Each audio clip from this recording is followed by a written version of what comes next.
రోజు నేను ప్రశ్నలు అడగడం జరుగుతుంది. సు అనగా మంచి, సు అనగా మంచి, భాషితము అనగా మాట, భాషితము అనగా సుభాషితాలు అంటే మంచి మంచి.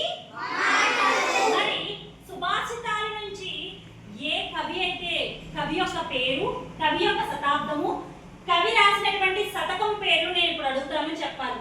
ఓకేనా? ఓకే. వేమన శతకకర్త ఎవరు? వేమన శతకకర్త ఎవరు? వేమన ఏ శతాబ్దానికి చెందినవాడు? వేమన 17వ శతాబ్దానికి చెందినవాడు. అలాగే పక్కి అప్పల నరసయ్య ఏ శతాబ్దానికి చెందినవాడు?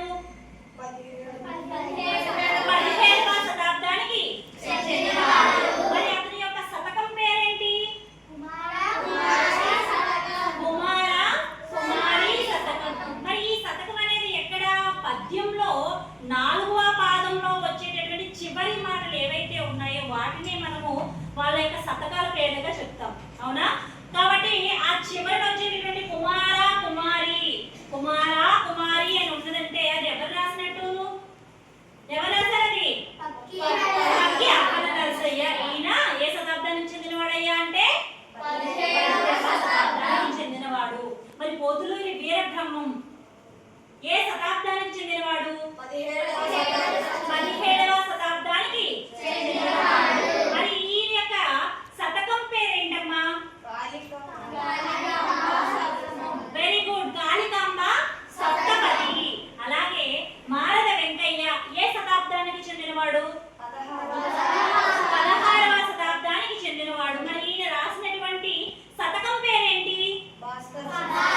వెరీ గుడ్, భాస్కర శతకం. భాస్కర శతకాన్ని రాసింది ఎవరయ్యా అంటే Marada Venkaiah. Very good. Next Karunasri. Karunasri గారు రాసినటువంటి శతకం పేరేంటి? తెలుగు బాల శతకము. మరి ఆయన యొక్క కాలము 20వ శతాబ్దము. ఏ శతాబ్దం అమ్మా? 20వ శతాబ్దము. అలాగే మరి తెలుగు పూలు, తెలుగు పూలు శతకకర్త ఎవరు? తెలుగు పూలు శతకకర్త ఎవరు? తెలుగు పూలు శతకకర్త ఎవరు? అతని యొక్క కాలం ఏమిటి? Very good, Narla Chiranjeevi. మరి ఏ శతాబ్దానికి చెందినవాడయ్యా అంటే 20వ శతాబ్దానికి చెందినవాడు. నార్ల చిరంజీవి తెలుగు పూలు అనే శతకాన్ని రాశారు. మరి తెలుగు బాల అనే శతకాన్ని రాసింది ఎవరు? ఈయన 20వ శతాబ్దానికి చెందినవాడు. అలాగే లాస్ట్ శతకం దాశరథి శతకకర్త ఎవరు? దాశరథి కరుణోపయోనిధి ఓ దయాసముద్రుడైన రామా అని చెప్పుకున్నాం కదా. మరి దాశరథి శతకకర్త ఎవరు? కంచర్ల. Very good, Kancharla.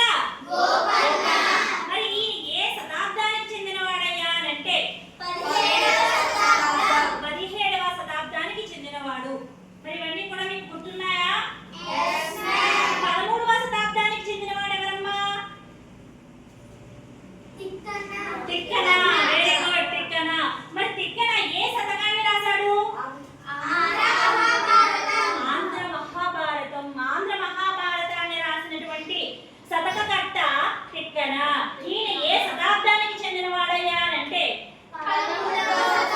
13వ శతాబ్దానికి చెందినవాడు.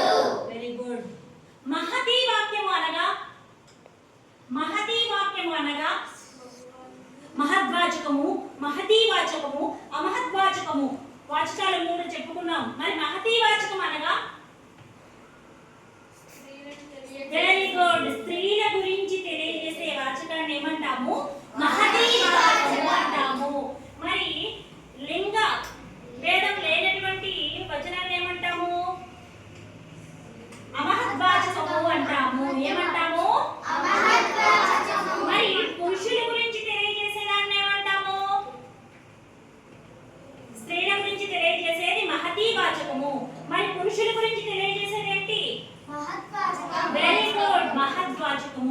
Am I clear?